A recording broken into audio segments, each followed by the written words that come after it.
Trigger warning parce qu'on va parler de la naissance du mouvement des skinheads, donc je trouve ça assez intéressant de savoir comment ils sont nés, d'où ils viennent, pour déjà mieux pouvoir les combattre et pour pouvoir mieux appréhender ce que c'est. Par contre, il y aura sûrement, je suppose, des propos, j'ai pas vu la vidéo, mais il y aura sûrement des propos et des personnes et des actes assez sensibles, donc si jamais vous êtes trop sensible sur le sujet, n'hésitez pas à ne pas regarder, abonnez-vous, mettez la cloche, tout ça évidemment, mais voilà, vous êtes prévenus, ça va être un sujet sensible. Donc, la naissance du mouvement skinhead, allez, c'est parti. Salut, c'est Hugo. Cette semaine, dans la grande histoire, je voulais vous partager notre série documentaire consacrée à un mouvement à l'image sulfureuse, les skinheads. Sulfureux? Oui, c'est le terme, c'est le terme. Très très minimisant comme terme, mais oui. Dans ce premier épisode, vous allez voir qu'à l'époque, les skinheads, c'était pas du tout comme aujourd'hui. Ils étaient apolitiques, ils écoutaient du ska et du reggae, et tout le monde était le bienvenu dans leur bande.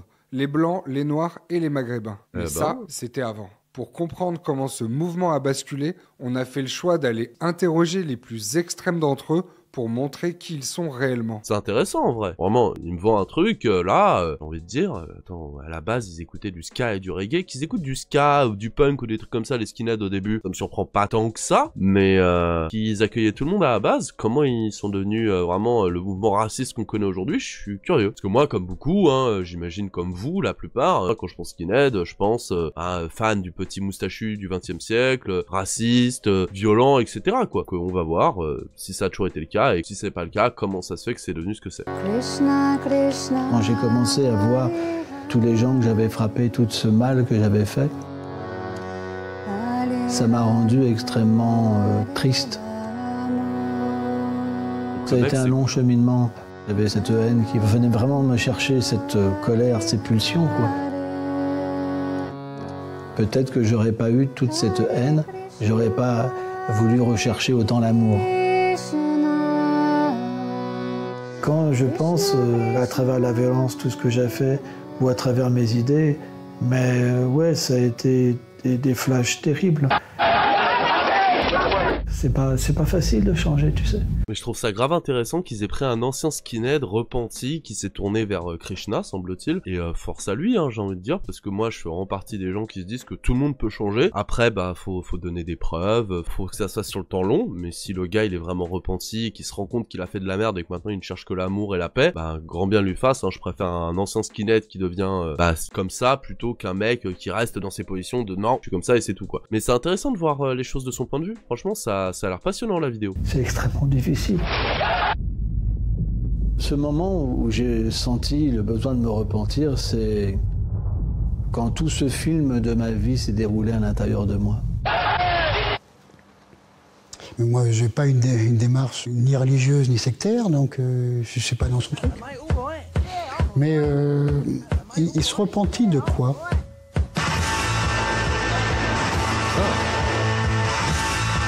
Ils vivent dans la haine, dans la violence, la bière, le racisme, et leur idole, c'est Hitler.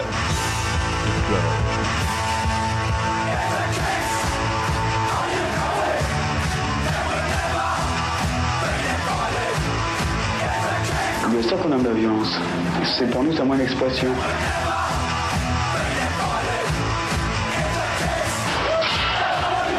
Je ne vis que pour le mouvement skinhead, et je crèverai skinhead. Le générique était grave stylé. Ça s'annonce vraiment intéressant. Quand on dit le fascisme ne crée rien, ça s'approprie, on l'entend avec l'approbation musicale punk. Ah bah oui, non mais oui, bien sûr. De toute façon, les punks, il y avait vraiment ce truc de no skinhead, no nazis, tout ça, vraiment. Parce que justement, les skinheads reprenaient le punk. Comme d'ailleurs, ironiquement, l'extrême droite est en train de reprendre le rap. D'une certaine manière, avec les crocs blancs et même avec plein de gens qui aiment de plus en plus le rap, même s'ils aiment pas le rap de Tess, pour certains, mais tu vois ce que je veux dire. La réappropriation, ça fait partie de leur identité, tout simplement. À l'époque, beaucoup de mes confrères font le rapprochement entre skinhead et extrême droite, à tort, en oubliant qu'à l'origine, ce mouvement n'est nullement d'extrême droite et raciste. C'est même totalement le contraire. À l'origine. C'était un mouvement dans les années 60 en Angleterre qui prônait l'écoute de la musique jamaïcaine et les relations avec les immigrés jamaïcains à Londres. Bon mouvement, pour l'instant. On peut considérer que le mouvement skinhead, c'est une histoire musicale.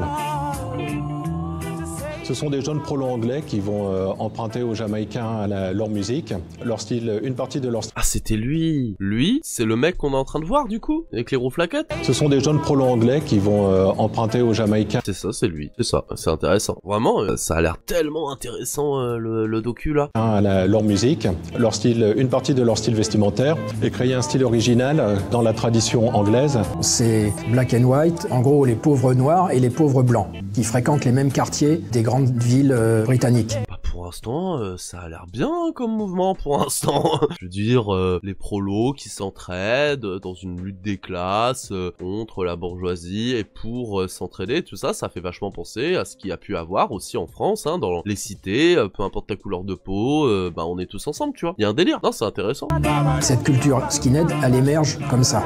Les skins écoutent du ska, les skins écoutent du reggae. Qu'est-ce qu'il fout là, lui? Je t'emmerde et je t'emmerde. MC Jean Gabin, wesh. Ah oui, mais c'est vrai que lui, en plus, c'était un gars qui faisait des descentes et tout à l'époque, MC Jean Gabin. Mais j'avoue, je m'attendais pas à le voir. Donc MC Jean Gabin, pour les personnes qui connaissent pas, c'est un mec qui a fait pas mal de trucs, pas très, qui n'était pas forcément dans le cadre de la loi, mais qui a aussi été surtout connu pour être un rappeur qui a beaucoup clash et qui a fait une musique qui s'appelle Je t'emmerde, où il clash le 3/4 du rap français de l'époque. Voilà. T'sais, il faut enlever ce mythe où les mecs ils écoutent que du pogo, c'est des foutaises.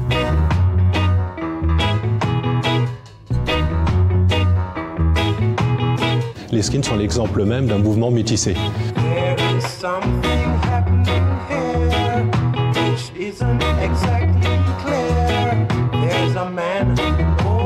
Les skins vont vraiment incarner d'abord vestimentairement leur ancrage dans la classe ouvrière. Je viens d'une cité, mes parents étaient ouvriers. Pour être skin, pour moi, à la base, il fallait être prolétaire.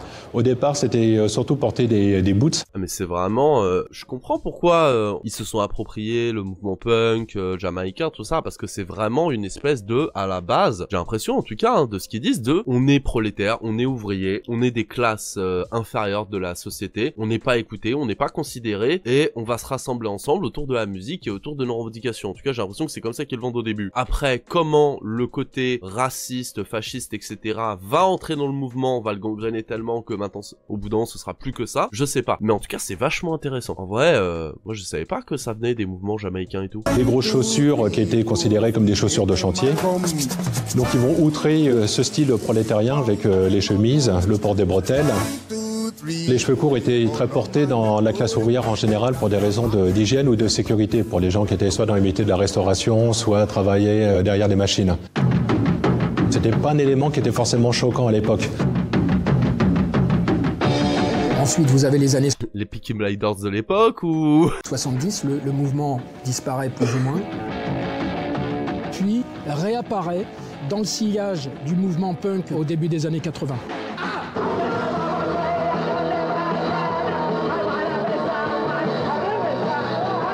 Ils provoquent par l'accoutrement et par le geste. Ce sont les punks. Punk, ça veut dire paumé, raté, minable. Autrefois, c'était une insulte. Aujourd'hui, être punk, avoir l'air taré, c'est une aspiration. C'est le punk qui va initier un revival skinhead. Le mouvement skinhead, ça se greffe sur la musique punk. Oh là là, le punk a fait beaucoup de bonnes choses, mais aussi beaucoup de merde. Hein. J'aime beaucoup ce mouvement musical et politique, mais merci le punk pour les nouveaux skinheads, hein, parce que ceux des années 60 avaient l'air quand même vachement plus sympas que les nouveaux. Mais en vrai, est-ce que c'est étonnant que d'un côté, le côté paumé, le côté nos futurs, tout ça, ait permis une haine et une appropriation d'un style musical, culturel, etc. par des gens pour amener à de la haine et à du racisme. Après, heureusement, le mouvement punk, ce n'est pas que ça, et c'est même pas ça du tout à la base, et même aujourd'hui d'ailleurs. Être punk, c'est beaucoup plus... aujourd'hui, avec le point de vue politique qui a été amené sur le mouvement punk avec le recul, c'est beaucoup plus de gauche qu'autre chose. Vous n'avez pas l'impression d'être un peu facho sur les bords, non? Ouais, on est facho, ça fait chier les gens, pour ça. Oh là là, oh les AG Boys des années 80 là, on souffle. Et moi je suis un facho parce que ça emmerde les gens. Je suis trop un rebelle en fait, je suis trop un rebelle et c'est pour ça que je suis facho. Et ben moi, ils emmerdent les noirs et les arabes. Punk for life, nanana, nique ta mère. Ah ça a pas changé, hein, c'est vraiment les skinhead punk racistes de l'époque, c'est vraiment aujourd'hui, ça avant le forum 15-18 du JVC, c'est la même merde, hein. C'est un délire. La violence, c'est quelque chose qui va rester quelque part dans l'ADN du mouvement skin. Dans le sillage du punk, il va avoir un saut courant qui va s'appeler la Oi. La Oi va se revendiquer comme étant du punk de la rue, de la vraie working class music. Et donc à ce titre va devenir la musique référentielle des skins.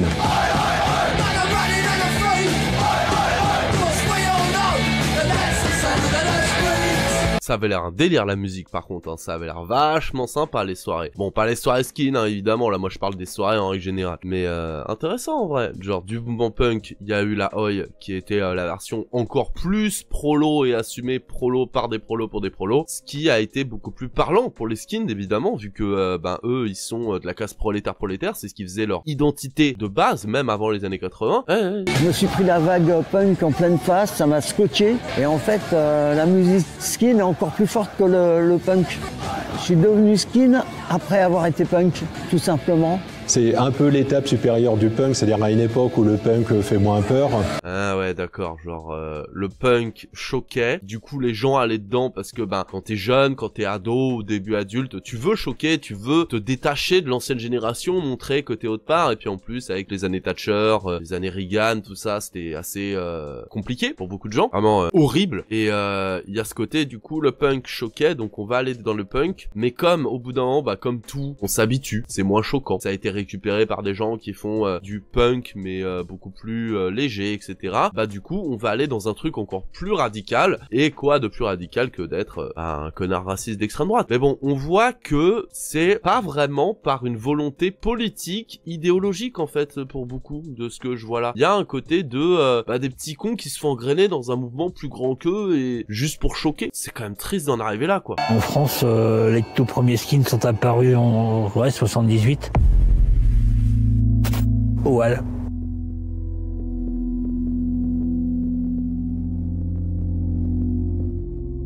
À 2 pas de l'église Saint-Eustache, il y a déjà le RER, le métro et bientôt le forum commercial. Les loyers sont pas chers ici au moment où on évacue les Halles de Paris pour aller sur Rungis. Et donc il y a une faune. Une vraie faune. Le Forum des Halles, lieu de prédilection de tous ces marginaux. 2 lignes de RER, 4 lignes de métro, déverse chaque jour des milliers de jeunes venus des banlieues. Ça va pas changer ça, hein. C'est toujours le cas aujourd'hui. Les Halles, c'est vraiment la plaque tournante de toutes les banlieues parisiennes. Notre point de ralliement, c'était la Fontaine des Innocents, qui dans le passé abriter la Cour des Miracles. Au forum, on retrouve les zonards, les fugueurs, les clochards, et aujourd'hui les bandes. Il y avait un noyau dur, on va dire une quinzaine, et des gens qui passaient, qui se greffaient à nous, des zonards, comme on dit. Classique de ouf. Mais ça qui est terrible en fait, c'est que c'est vraiment le truc classique de jeunes de 15, 25 ans, paumés, qui traînent dans Paris avec leurs potes, qui se greffent à des groupes, qui se dégreffent, etc. Et tu peux mal tomber, que ce soit dans les skinheads, là en l'occurrence, mais ça peut être dans la drogue, ça peut être dans des groupes de gens qui font du racket, de la prostitution, ce que tu veux, braquage, du vol, ce que tu veux. Mais encore une fois, tout ça, est-ce que c'est pas aussi parce que les politiques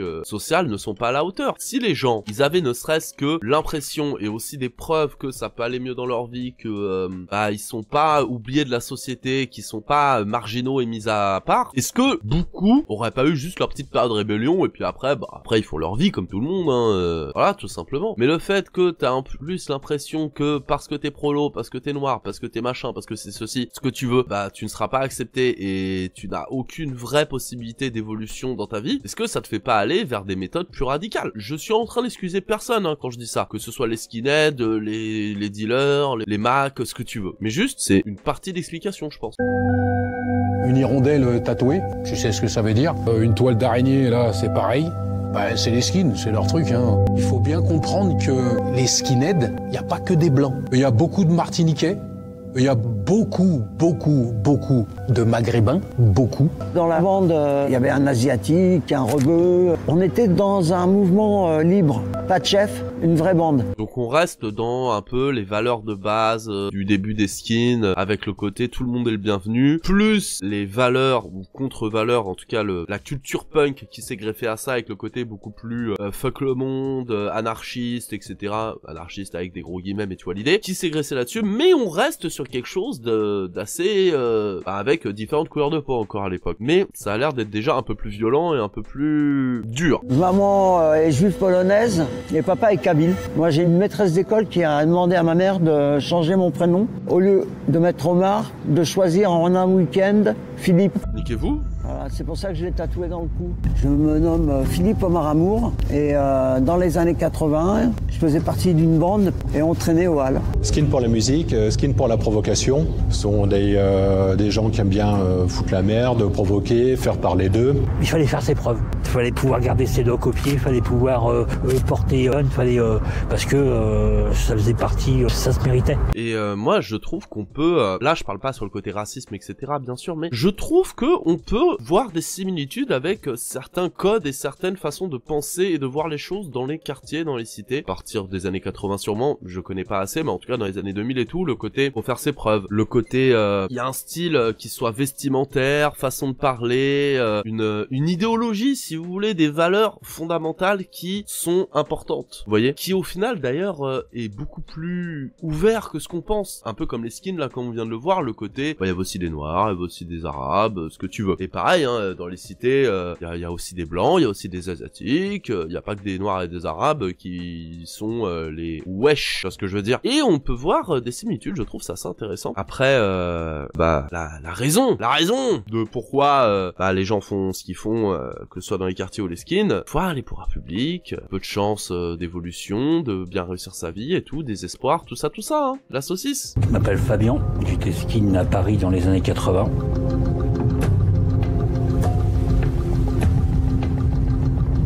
Au tout début, j'étais avec les skins d'Ial. On avait les mêmes goûts musicaux, les mêmes goûts vestimentaires. Pareil, hein, dans le côté, pour continuer à faire la comparaison avec les banlieues et les cités. Ouais, style musical, tu te rapproches d'abord par ça. Genre t'aimes les mêmes musiques, les mêmes délires, etc. Tu formes des bandes, tu parles, etc. et machin, quoi. Hein, il y a des similitudes intéressantes qui ont leurs limites, hein. Là, je dis des similitudes, bien évidemment, c'est pas exactement la même chose. Mais je trouve ça intéressant de voir les similitudes pour comprendre comment on peut passer d'un mouvement ou en tout cas d'un truc qui est juste basé sur la musique, même le vivre ensemble, etc., tout le monde a accepté, à que c'est devenu le mouvement skin. J'aurais aimé la moto, peut-être que je serais devenu biker. Là, j'aimais le foot, la musique, les fêtes et puis l'alcool. Je suis devenu skin. Fallait pas nous chercher. Enfin, pareil, on défendait La Fontaine. C'était notre château fort à nous.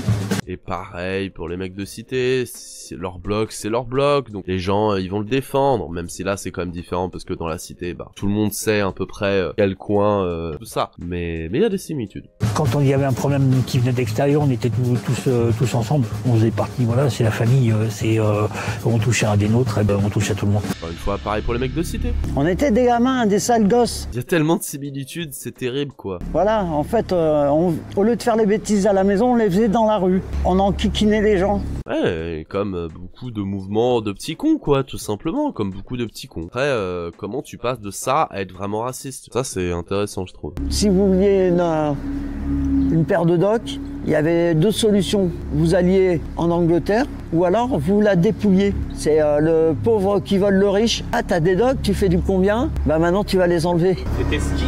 Ouais. À quelle époque? Début 80, l'époque des Halles. Moi, j'étais que bon. Oh! Bonne journée. Merci à toi aussi. Hein. Peut-être qu'on l'a dépouillé, je sais pas, mais tu vois, ça se passe... Non, mais sérieux, c'est pas... Elle tourne pas la caméra, là. Si. Il allait dire un truc. Sociologiquement, ce sont des jeunes qui viennent de banlieues, souvent de milieux défavorisés. Comme les gars des cités, excusez-moi, hein, mais depuis tout à l'heure, je vois beaucoup de similitudes. Qui restent assez punk dans leur comportement, c'est-à-dire avec les addictions à l'alcool, à la drogue. Malheureusement pour les Halles, il y a eu des problèmes Il y en a qui sont tombés dans la drogue, il y en a qui sont tombés dans... et il y en a qui en sont morts, et enfin bon, voilà. D'un côté, malheureusement, quand tu mets des prolétaires en bande qui s'engrainent les uns les autres, avec très peu de vision long-termiste parce qu'ils se sont abandonnés par la saucisse et tout ça, fatalement, ça allait vers la drogue, les paradis artificiels, parce que c'est une impression de se sentir vivant facilement sur le court terme, et en plus, comme t'as la mentalité punk, donc le no futur, tu vois l'instant présent et tu vois pas forcément dans 10-20 ans ce que ça a donné, et ça donne ce que ça donne. Malheureusement, c'est terrible. Et encore une fois, si on avait aidé ces gens-là avec des vrais pouvoirs publics qui aident vraiment les familles, les prolos de banlieue, de cité, etc., que ce soit pour les quepons, les skinheads, les banlieusards, wesh, ce que tu veux, je m'en bats les steaks, on aurait eu moins de problèmes. Et je dis bien moins de problèmes, hein, je dis pas de problème, parce que c'est pas genre il y a une solution magique qui fait que tout le monde est gentil, tout le monde est content. Mais ça aurait quand même vachement diminué les problèmes pour eux-mêmes, comme pour les autres. Les skins politiques qui vont venir après, et eux vont vouloir fonder une image du skin plus dur, plus politisé, plus discipliné. Ah, là on va arriver dans le dur du truc, d'accord. Donc jusqu'à maintenant, donc jusqu'à dans les années 80, le skin était de plus en plus peut-être violent et drogué, mais toujours apolitique et assez ouvert sur qui peut devenir skin. D'accord. Donc là on va voir sûrement, j'imagine. Et jusqu'à maintenant, je peux faire pas mal de parallèles avec les années, avec les wesh de cité. Les skins sont passés de quelque chose de plus reggae, jamaïcain, ska à quelque chose de plus punk dans la musique, là où les gens de cité et les wesh de banlieue sont passés de quelque chose de plus funk à quelque chose de plus hip-hop, et ensuite à quelque chose de plus rap et gangsta rap. Donc on peut voir des similitudes. Après, la différence, c'est que les skins, eux, ils vont être rattrapés politiquement, parce que c'est un mouvement, là où les wesh de cité sont beaucoup plus individualistes, ou en tout cas dans leur bande à eux, mais c'est pas un mouvement d'être wesh de cité. C'est là où il y a une différence entre les skins de l'époque et les wesh de cité. C'est le côté, un skin appartient au mouvement skin, comme un punk appartient au mouvement punk. Là où un mec de cité, c'est un mec de cité, il a sa petite bande et puis voilà quoi. Qu'il soit wesh ou pas d'ailleurs, hein, on s'en bat les steaks. Dire même à l'époque de Renault, les wesh de cité, les racailles de cité, les wesh de cité, tout ça on s'en fout. C'était pas forcément des arabes, c'était pas forcément des noirs, c'était les mecs avec leur mobilette, le petit cran d'arrêt, la chaîne, etc. quoi, je caricature mais tu vois l'idée. Mais il y avait pas un mouvement spécialement, tu vois, à la différence des skins. 82. Une évolution au début d'un peu nationaliste, surtout violent, c'est une évolution national-socialiste du mouvement. Yes. Ambiance. Voilà, donc je pense qu'à partir de là, je vais arrêter de faire des comparaisons avec les wesh et les racailles de cité, je pense. Parce que là, ça commence à être la bonne ambiance. Allez YouTube, me démonise pas, STP, c'est pour l'histoire, c'est pour tout ça.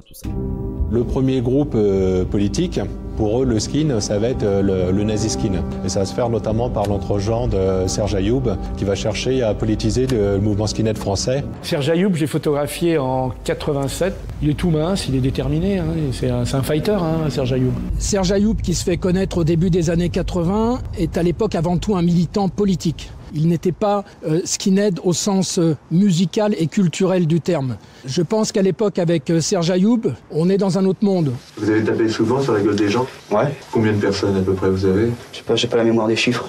Quand on aime, on compte pas. Et il est fier. Quel est son surnom? Pas de skin. Pourquoi? Il était toujours avec une batte de baseball, donc ça lui a valu ce surnom. Et ce cotin. C'est quelqu'un qui veut pas perdre. Si mes souvenirs sont bons, c'était surtout ça. Quand vous voulez pas perdre, si vous savez pas vous battre, vous obtenez gain de cause. C'est un principe. Ça, c'est pas faux, hein. Moi, j'ai des potes comme ça qui ont la rage de se battre, la rage de pas perdre. Ou ne serait-ce que de pas perdre, je vais perdre, mais t'inquiète pas que tu vas t'en souvenir et que je vais te défoncer. Même si je perds, tu vas être traumatisé par moi. J'ai des potes comme ça et ils sont terrifiants. Il y en a, c'est des gringalets, ils sont tout cuss, ils sont tout petits, ils sont... Vraiment, tu me vois à côté, tu te dis je le défonce, mais jamais je m'attaque à des mecs comme ça. Parce que eux, c'est vraiment les plus dangereux. Parce qu'ils sont prêts à tout, ils ont rien à perdre. Il a un discours politique qui est très construit.